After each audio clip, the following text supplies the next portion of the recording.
All right, 5 after. Let's do it. Sorry for everyone that had to hear that. I'm Drew. I'm one of the co-founders here at Humi. So thank you all for joining us.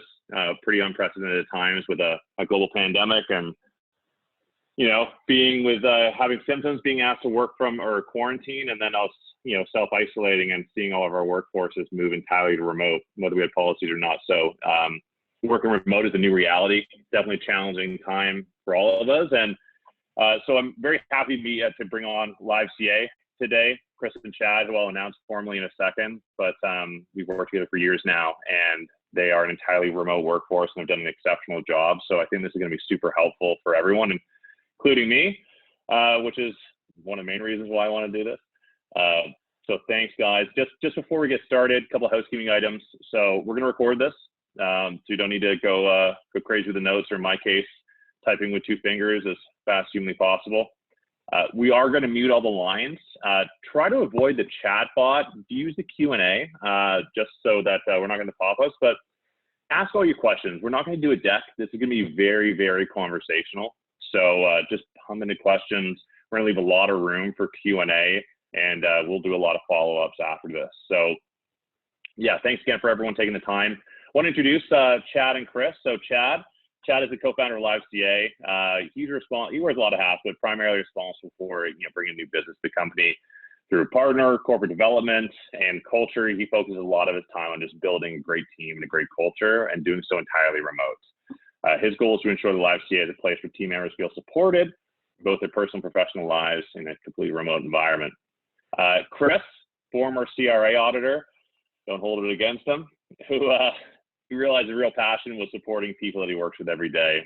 He heads up LiveCA's people and culture team, so he's doing a lot of focus on team building, driving a great culture, and also ensuring that this is the best possible place to live and work. So yeah, everyone, just to kick things off, like I was saying, obviously this is very unprecedented times. We've been successful, and many of us, in creating the policy, send everyone home and working from home. But now that they're there, we all have a lot of concerns about how to make the most of it, as far as concerns about productivity, about engagement.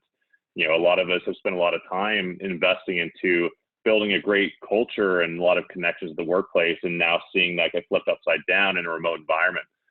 There's communication challenges, in addition to many, many other concerns that we all have. So I think this is going to be a good medium for us to express those. I want to start out with a little story. So I went to a barbecue that Chad hosted, 2 years ago? Chad? Something like that. That's something funny. like that.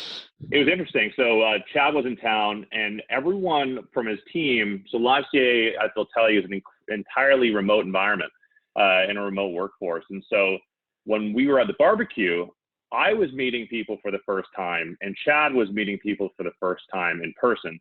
But it was like they hadn't missed a beat or skipped a beat. Chris was there as well, and I couldn't help but admire, how they built this family-like culture in an entirely remote environment. They hadn't missed a beat. It wasn't like they were meeting for the first time like we were, like they'd known each other forever. And so that was always something that I really admired about what you guys have been able to build in a remote workforce. And certainly that's something that's top of mind for me, not losing these connections. So I'd love to just open up with that, for you guys to talk about, building a remote work environment while making sure that you're not sacrificing, the culture and connections that are so important to success in the modern workplace. Cool. So Chris, I'll start a little bit, because you're going to have the bulk of the rest of this webinar. The most important thing I guess you can say is that companies evolve over time, and for us it's no different. It might have started with 2 people, but today there's 70 remote people. They're working almost like a small community. There's friendships, and there's a lot of procedures that feel fluid, but it was not always that way. And in fact, we've gone from places of, having 4-line welcome emails to having, 1,000-word welcome emails that are really detailed and follow a good procedure. So Chris plays a really important part in that sort of transition from LiveCA being that grassroots couple people company right up into sort of taking the people and culture side to a completely new level. So that kind of prefaces his sort of involvement in all of this. And, you know, Chris also got to live sort of without leaving a job. You know, he was an ex-CRA auditor. That's what might have brought him to Edmonton. But, you know, with his wife in the military, moving across to different provinces and different posts, he didn't skip a beat. And that's why he was in at Barrie at the time, right, Chris? Yeah. So I guess when you talk about that barbecue, you know, I was traveling through. We met at a campsite, I think it was, where we had a fire and there was rain, so it put out the fire, and then there was a lot of like rain puddles and stuff. But it just goes to show that even though there's um, you know, a lot of virtual chats and procedures, you know, you still can't fully operate the same without meeting in person. So we were really cognizant of that and wanted to make sure that we could do this, which is why I was sort of traveling across the country, meeting people for the first time, because it is such an important element of that having that sort of connection.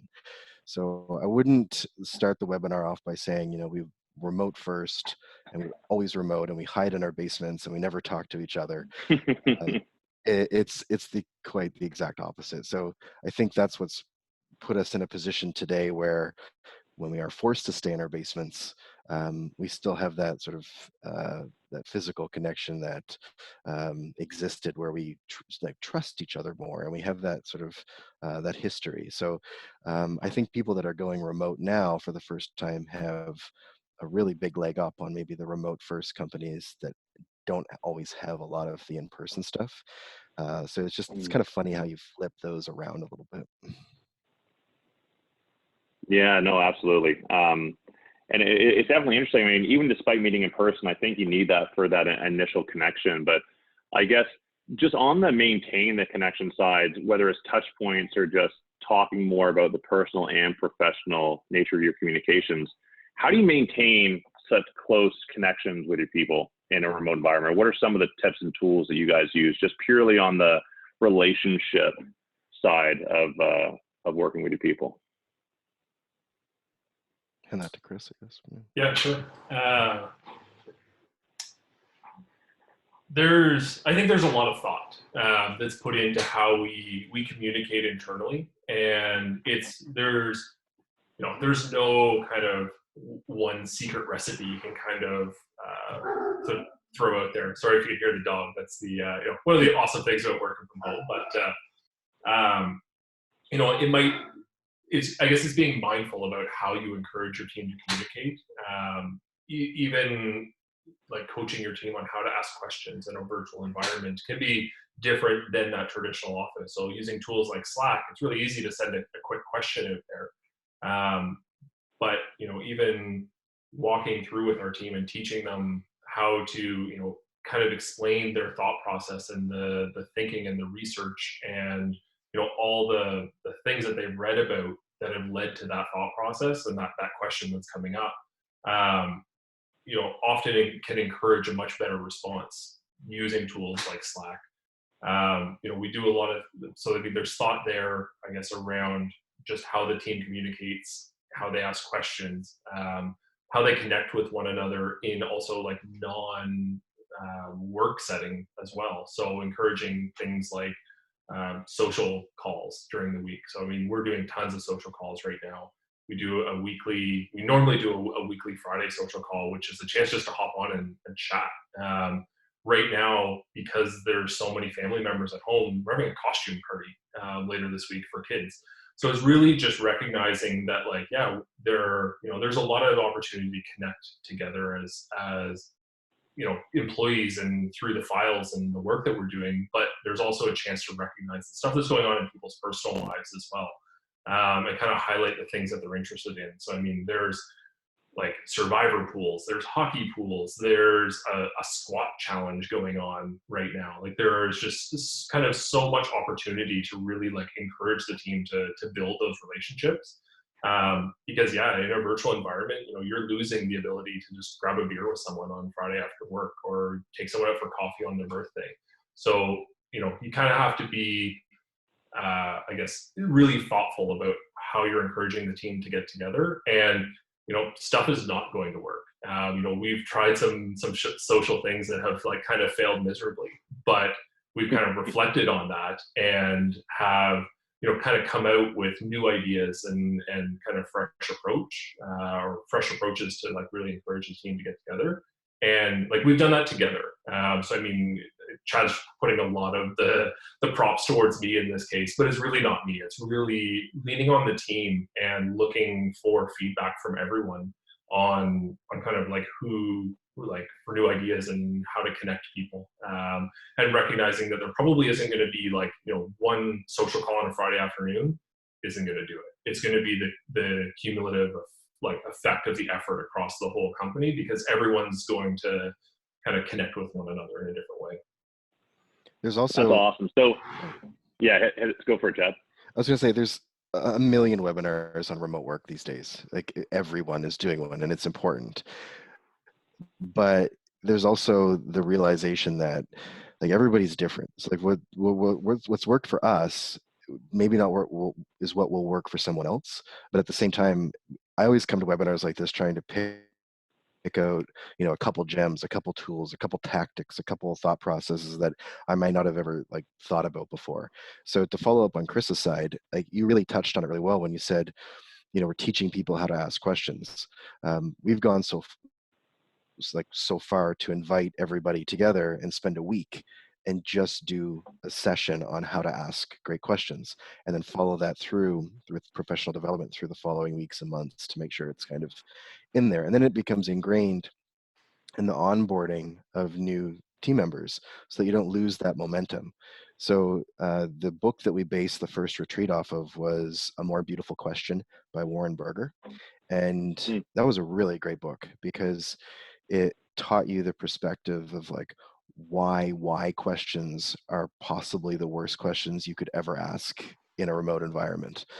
How that puts your defenses up, and that's not really what you were really talking about or meaning to put through, but it's just the nature of a why question. So I love that the last few years there's been so much emphasis on culture and feelings and working remotely, because it strips back that natural like stuff that we've taken for granted for so long in human communication, and like made it really top of mind. And I think Chris and there's another woman on our team named Brianna, who's the HR and culture manager.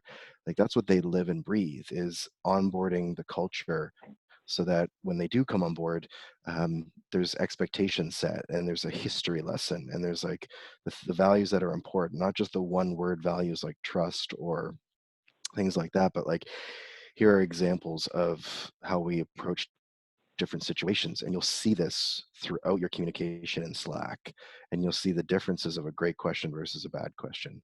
So I mean, that's just, I guess, one example of like a tactical thing, but there's so much to take out of that. Like, how do you onboard a new person virtually, and like what are the expectations you set? So feel free to do whatever you want with this webinar, Drew, but like there's lots to go through. Yeah, no, and that's awesome. And actually, I was going to dig into that a little bit, because we're trying that internally. I started as of this morning, a 9 a.m. non-work coffee, shoot the shit type thing to maintain that connection.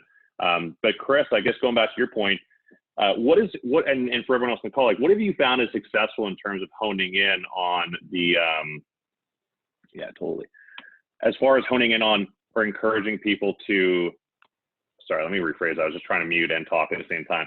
What is the best way to decide or figure out what events or meetings are the best? Like, are you starting leadership first and then collecting feedback and this thing sucked, this didn't? Or, are you actively encouraging certain people in the organization to create their own meetings?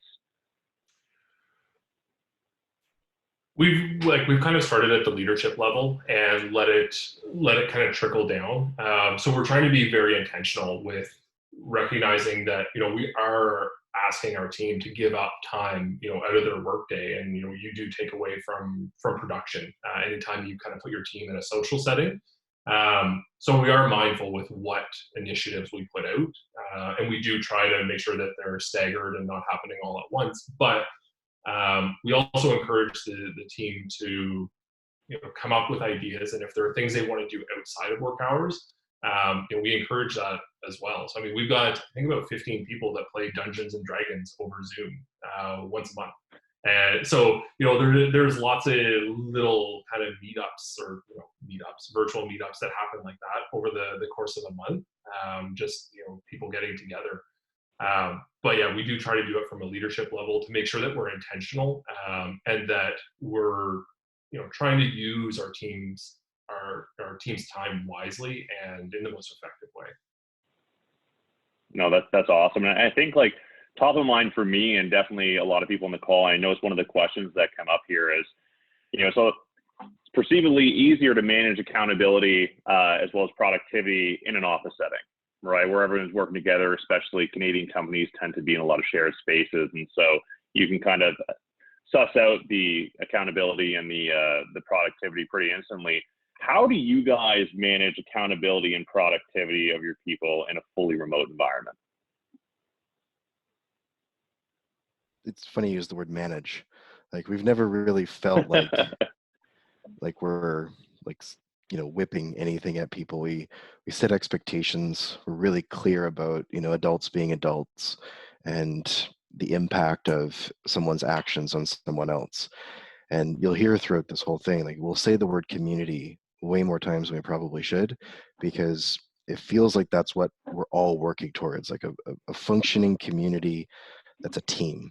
And you don't have to be family to be in a community.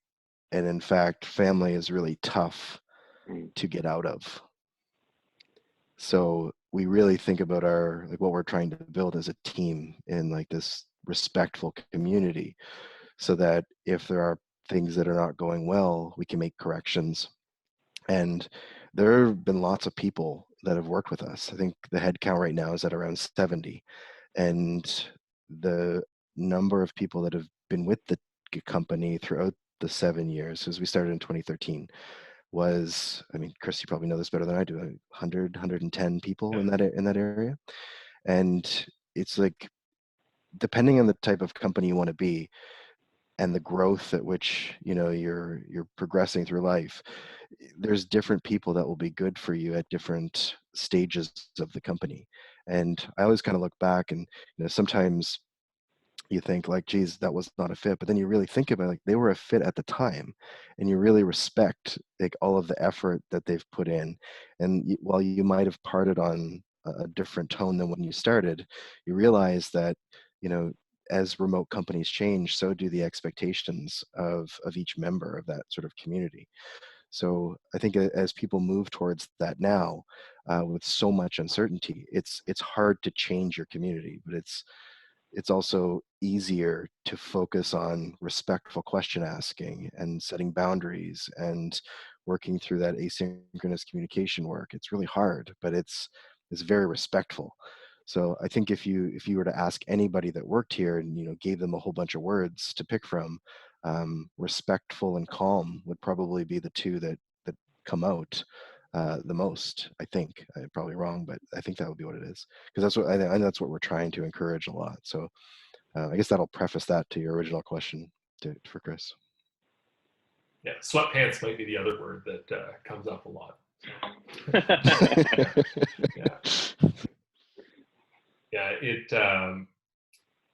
I actually got to see kind of a neat example of that community working last week.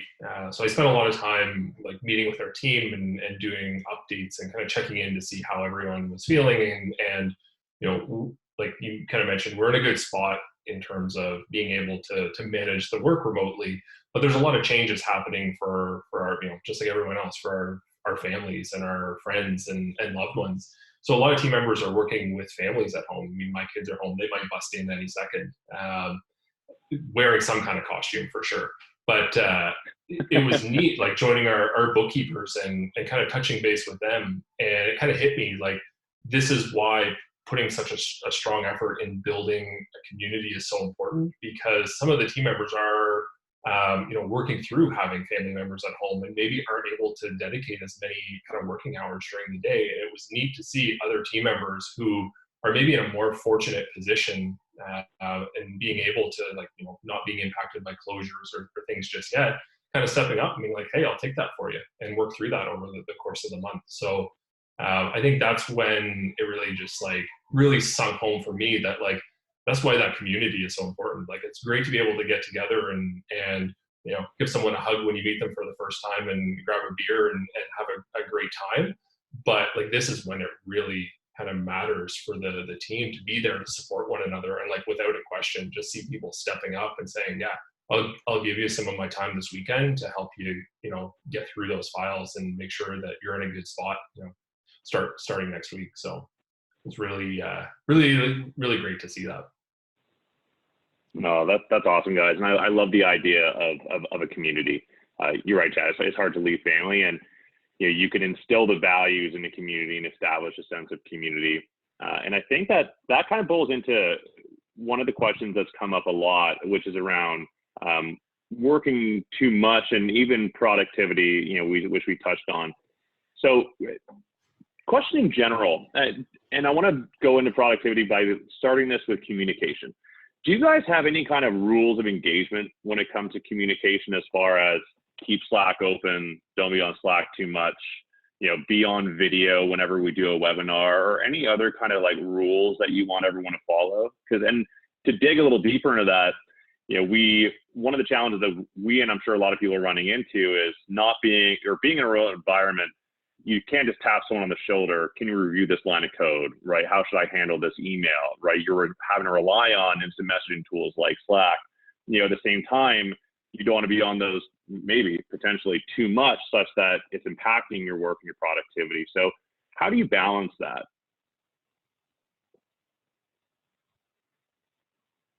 Chris spends way more time on this one than I do.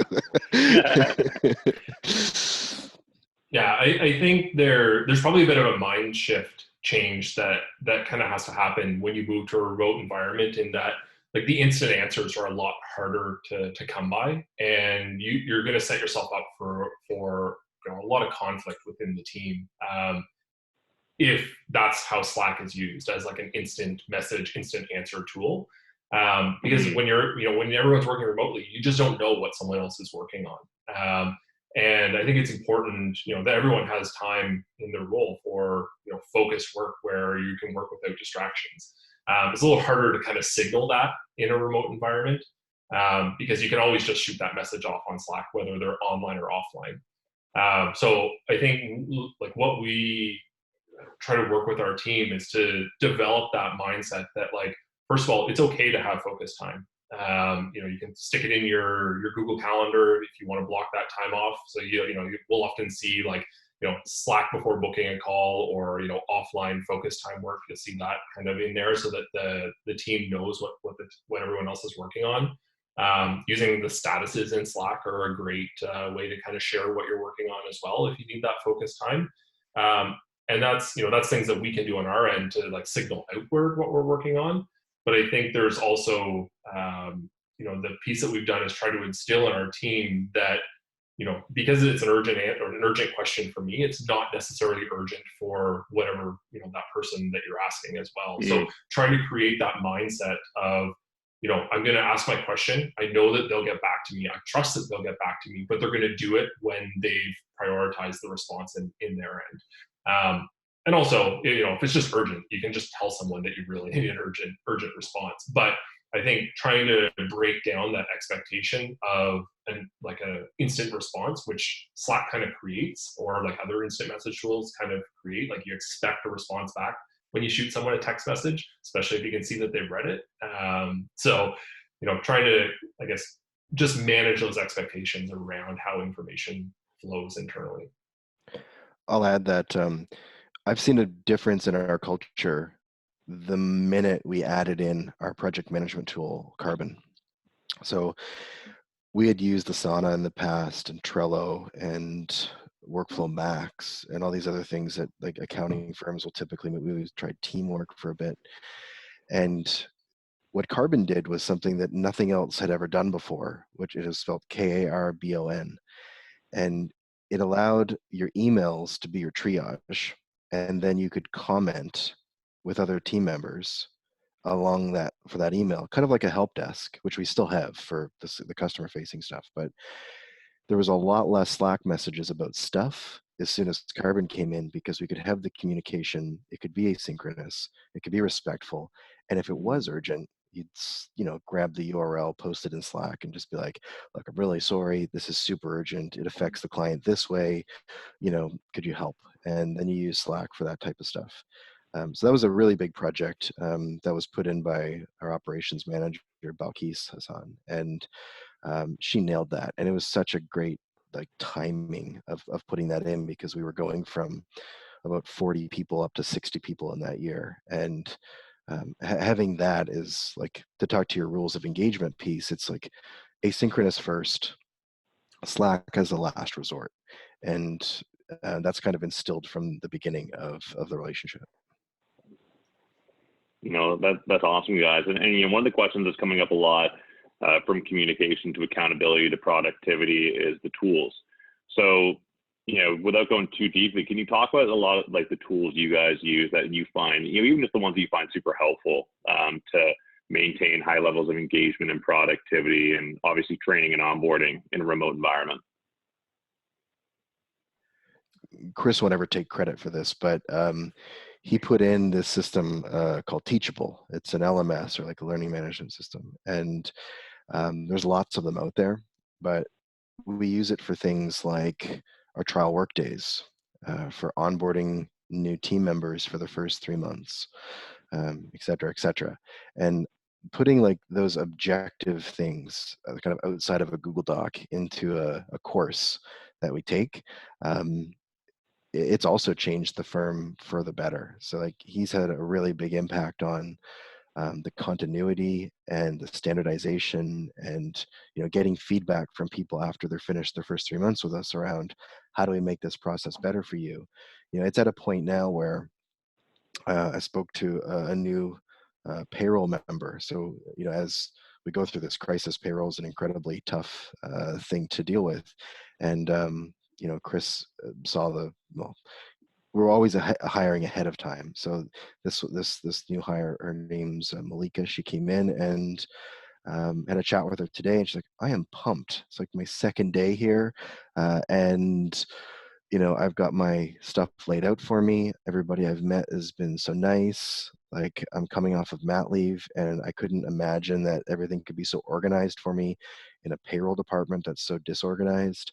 So having those tools and that mindset around standardizing knowledge transfer is really important. So a takeaway, I guess, is that Teachable was so easy to put in, and I think Chris had the first mock-up hours after he brought up the idea to people. So it was really cool to see that go into play so quickly.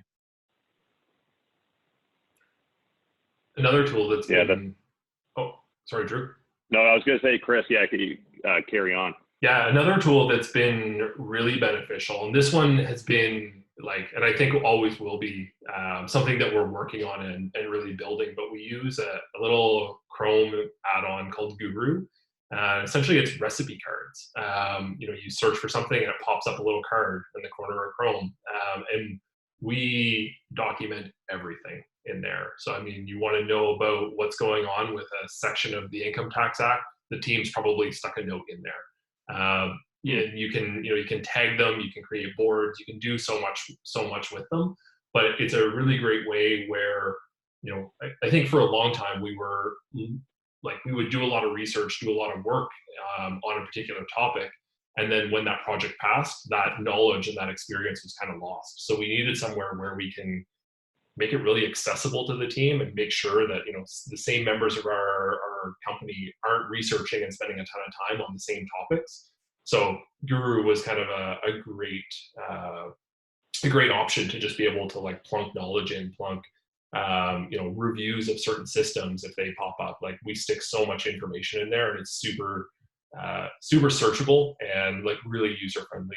It has a Slack add-on as well, so you'll see people asking the questions in Slack, and then respond with here's the Guru card for that piece of information. So that's been really helpful to kind of document those things that aren't a specific procedure, but it's more just knowledge transfer, information, research that's been done.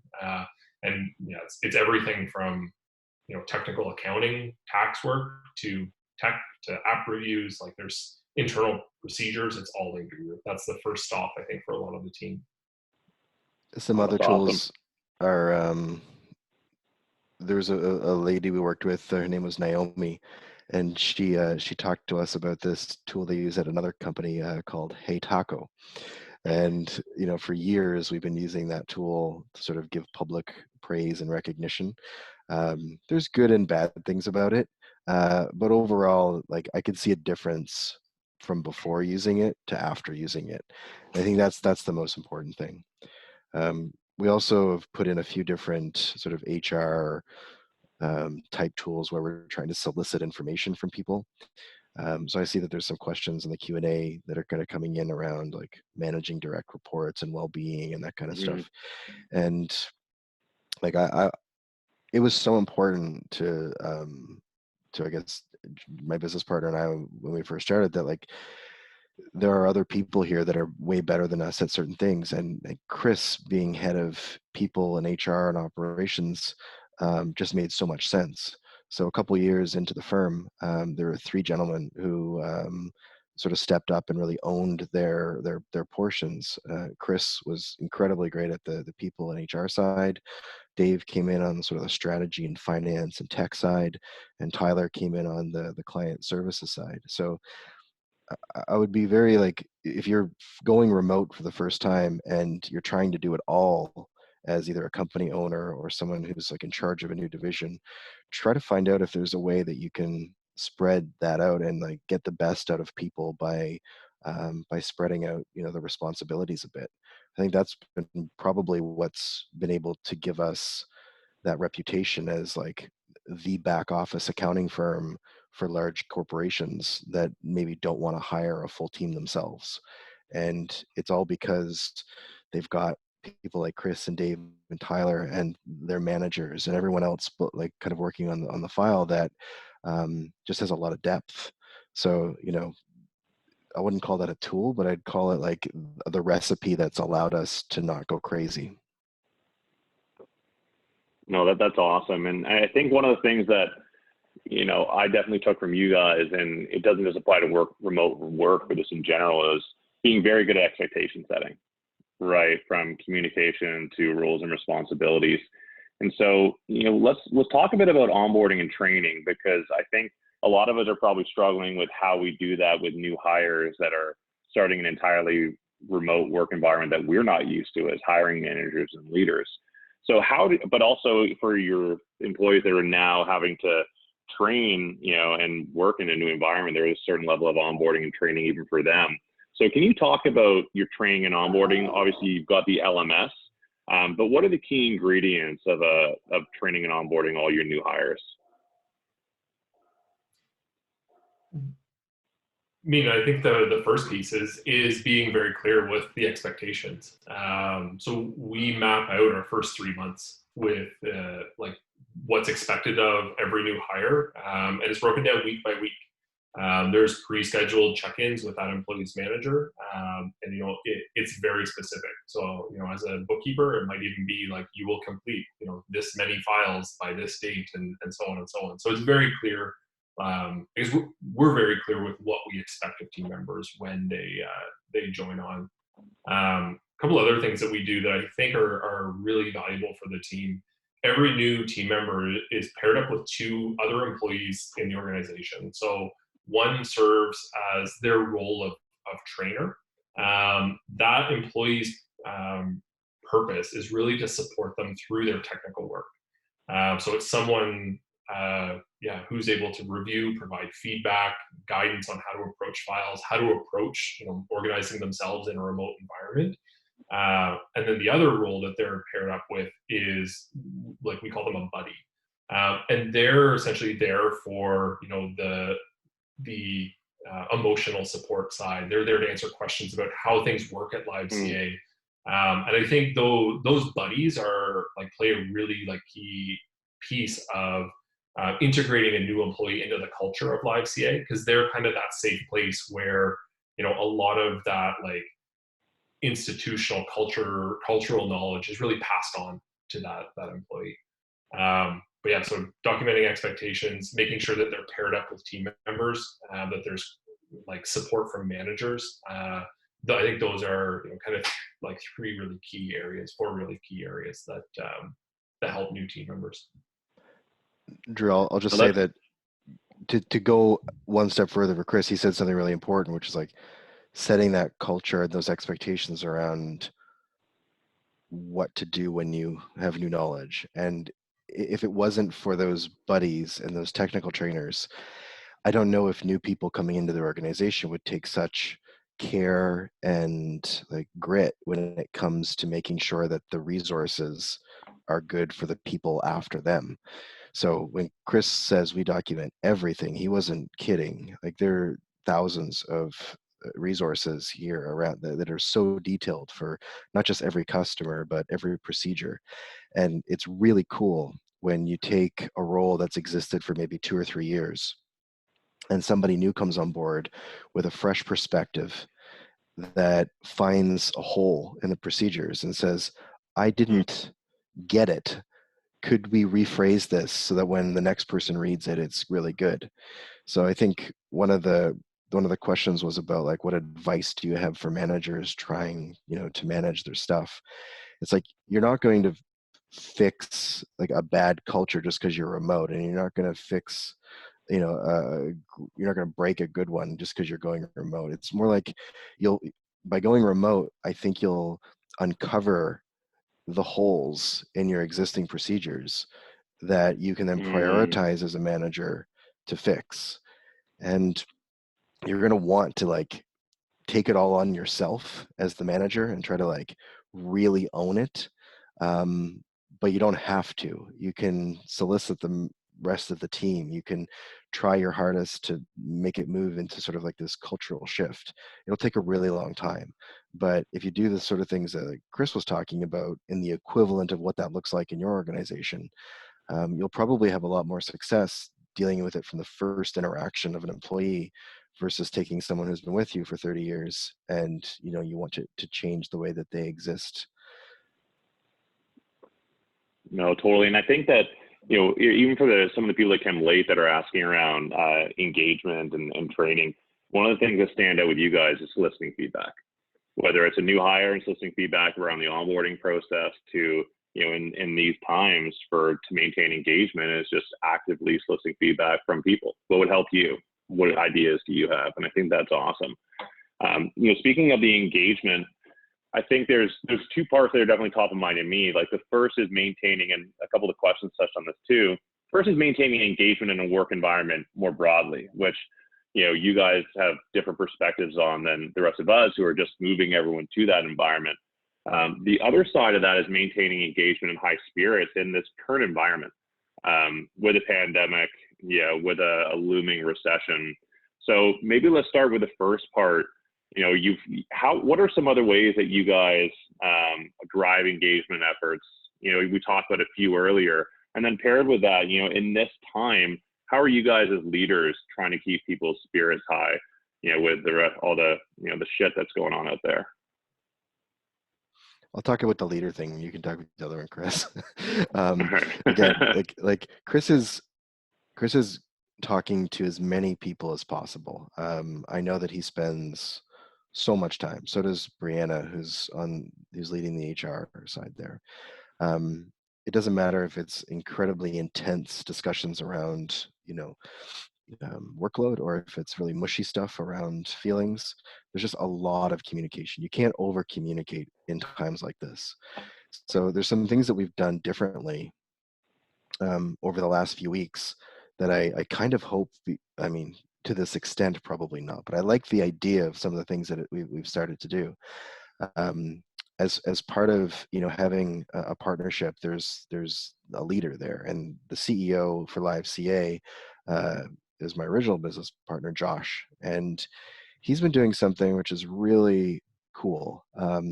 Instead of, you know, sending out, you know, a blanket COVID-19 email, he's been reaching out to relationships. He's encouraged the managers to reach out to, you know, individual customers with, you know, their own take of like what funding could be available and how it affects their cash and how they're positioned. It's a very individualized approach. And then we realized that it's just as important, if not more important, to have that same approach with our team members. So every morning at like 9 a.m., he's been releasing these 3 to 5 minute videos with sort of the state of the company, the state of the world, the state of like how, like some stories of some really, great customer, situations or not so great customer situations and how we can help. And that's gone a long ways in keeping that remote culture and community not dip below critical in like critical times. There's lots of other stuff, but I mean, for webinar purposes, I think that's like a really good one. Yeah, he's been like incredibly transparent through the kind of the. Well, I mean, we always try to be as transparent as we can with the team, but I think that's something that, debriefing with a lot of our team members over the last week, that's what like kind of gives them comfort that they know that there aren't things happening behind kind of closed doors, and they know like exactly what we stand for and what our values are, and what we're all working so hard to build. So I think like right now, more than ever, like this is acting as a real unifying thing for a lot of the team, and it's what I've been like, what myself and Tyler, one of our other partners, has been working on is like really helping our team come up with a plan to work through this. And I heard a quote this week and it said like the only way out is through.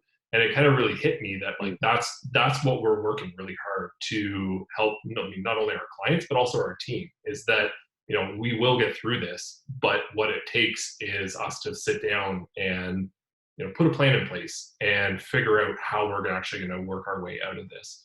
And I think that's given our team a lot of focus working through on that time, like with the time of crisis. And they also know like, what we're working to protect and what we're working so hard to make sure that, we're sustainable and that we're looking after our clients and looking after our own business and each other. I think the thing that I've tried to do over the last week is, just spend as much time talking to, our team members internally. And, I think I might have set a new record for team members, talked to on a one-on-one basis in the span of a week. But I find like it's just really important that, as leadership, that we're able to show kind of a calm face and, provide comfort and compassion to the team as they all go through this in their own way. Some are struggling more than others, but showing that we support and care, I think is really important, and that we're here to help them plan like their way through this. The other thing I realized like over the last week is that it's a lot as a leader in an organization to kind of take that on. And like, it was feeling pretty white at the end of last week. And it just really like hit me the importance of like making sure that, us as leaders are all looking after ourselves, like through this as well. And finding whatever that outlet is to like make sure that, you're coming to work in a good spot to lead every day. For me, it was smoking some meat in my meat smoker on Friday night. It was like, just what did it. But I know like exercise and yoga and meditation and journaling and all of those things are great too. But I think we've all got to kind of find that outlet for ourselves right now to do something that we love, to, remember there's a lot of great things happening in the world right now, and make sure that we're there for our team, to support them through this as well, because they're looking to us for that support. No, that's awesome, Chris. Yeah, I couldn't agree with you more. And I think that in general, one of the attendees that wrote the question of, what recommendations you had to keep teams productive, engaged, and motivated, touches on all the things that we've been speaking about, but also that are concerns, right? It's not just a newly remote environment, but it's also, the other things that are out there that are scary. I just want to just summarize a couple of things for everyone. So when it comes to accountability and productivity, so much of it's about expectation setting, right? It's great to do that up front with new hires, but even now, it's a good opportunity to level set from managers with employees to be very crystal clear about expectations, from expectations in role to day to day to communication to patience and compassion, and everything that defines your culture and expectations more broadly.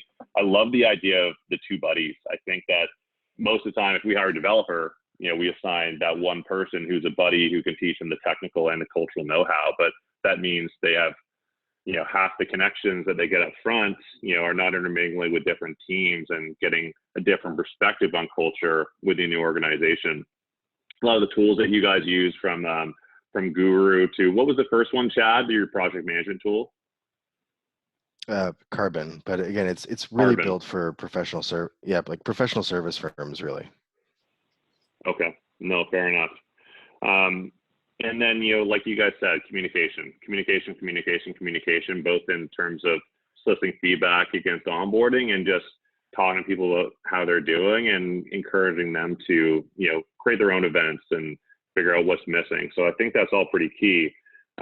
What else, just in the interest of time, outside of everything I've talked about, like what other advice would you give managers and leaders to keep teams productive, engaged, and motivated in this new remote environment? There's nothing we haven't really sort of already said a little bit, but I think you have to over communicate and realize that this is like the temporary new norm. I don't know if it's the new norm. I don't think anybody knows for sure yet, but you have to have that mindset of, this is what we're going to be dealing with for the next little while. And maybe your expectations are changed a little bit around, the situations. Certain industries are really hurting because they're physically closed.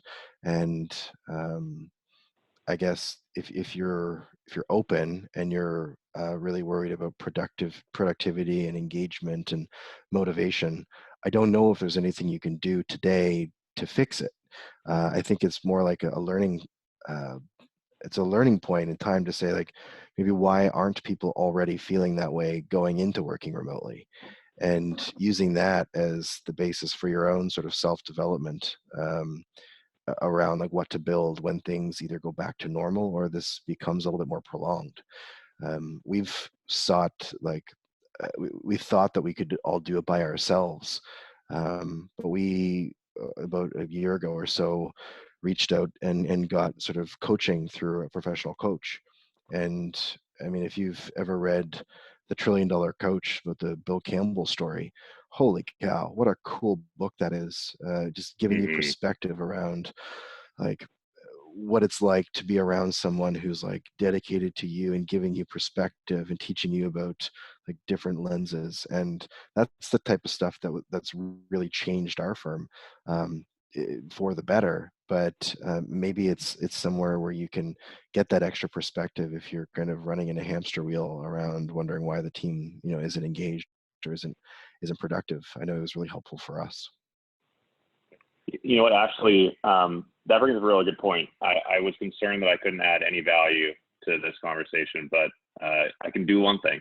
So, $1 Trillion Coach, brilliant book. One of the things that we took that's really helped us is whenever we have team meetings, like a marketing meeting, we give everyone a marker, they go to the whiteboard, and they just write down 3 to 5 things that are on their mind, right? Could be things they want to work on or just things that they're just thinking about. And we really encourage them to do that. And that's what he did in the $1 Trillion Coach. He would just, have the coachee write down 5 things. He'd write down 5 things, and then they engage in a discussion. And so what we've done in a remote environment is we've leveraged that same strategy. We've done it on Google Sheets. So now we don't have the whiteboard. So we have our marketing team, and we have everyone's names at the top, and then they just use that as the same sounding board.